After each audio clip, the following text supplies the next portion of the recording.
Hello there, grumpy old fart here. A little bit of coffee to wet my whistle.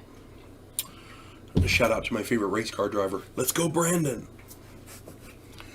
Over the years, witnesses have seen UFOs in our skies, and they report seeing these UFOs make astonishing maneuvers and achieve speeds human beings simply aren't capable of reaching. I did a video on this a while back. Go check it out. I touched on some of the capabilities of these UFOs. I also touched on some abductee reports, things like that, that apparently aliens are able to do, and it's kind of scary. Apart from the maneuvering and the ballistic characteristics of these, UFOs have exhibited other abilities as well. Some of these are downright frightening.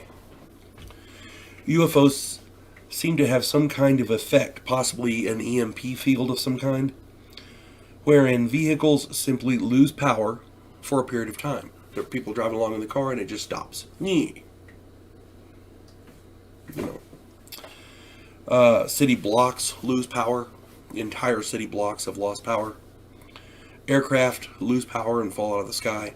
That's been reported. I want to say his name was Mantell. It gets there are people who say the official report with Mantell, I think, was that he climbed too high and he couldn't breathe and he lost power, he lost consciousness and he fell and died. But other people are saying that the UFO that he was chasing somehow knocked the power out of his vehicle, out of his aircraft, his fighter jet. So, I don't know. What is more frightening is that these UFOs seem to have the ability to affect our weapons technology specifically. I've done videos on these, go check them out. ICBMs have been shut down and rendered unlaunchable. There was an event where, I want to say it was 10 ICBMs, there was a UFO overhead, and these ICBMs just went offline. They couldn't have launched them if they had to. Conventional missiles have been teleported through time and space to hit other targets instead of them. Somebody fired a missile at a UFO, and then they don't know what happened to the missile. Later on, hours later, hundreds of miles away, well out of the missile's range, there's a ship at sea, and that missile came in and hit the ship. That's not conspiracy theory or conjecture. That's not opinion. That is a verified, documented account. A missile was fired over here. Hours later, hundreds of miles away over here, that same missile hit a ship at sea. That's frightening. If you shoot a missile at something, you expect the missile to actually, hit it. If these UFOs can affect our ordnance and our ICBMs with laughable and ridiculous impunity, what can't they do? These UFOs present a clear and present danger to human beings, and the governments and militaries around the world had better wake up to this threat if they have not already done so.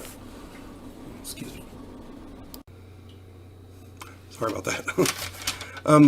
Stephen Hawking is the late physicist and possibly one of the smartest men in history, compared human civilization to an anthill. And any alien visitors to the boot. He queried why humans would negotiate with or even speak to ants. Why would aliens bother to communicate with humans when an insecticide would be far more efficient? That's essentially what he was getting at. So when these alien, I don't know if they're aliens, there's UFOs, whatever the hell they are, when they can mess with our weapon systems and literally render them ineffectual, when they can perform maneuvers that our best aircraft can't even touch, yeah. It's a little concerning. At least it should be. And if it's not, you gotta ask why. because our military is supposed to be protecting us. And if they're not concerned, and by all accounts they are, I'm not saying they're not, but we got to find some way to defend ourselves. Otherwise, we may be the anthill. You folks have a good day. God bless one and all.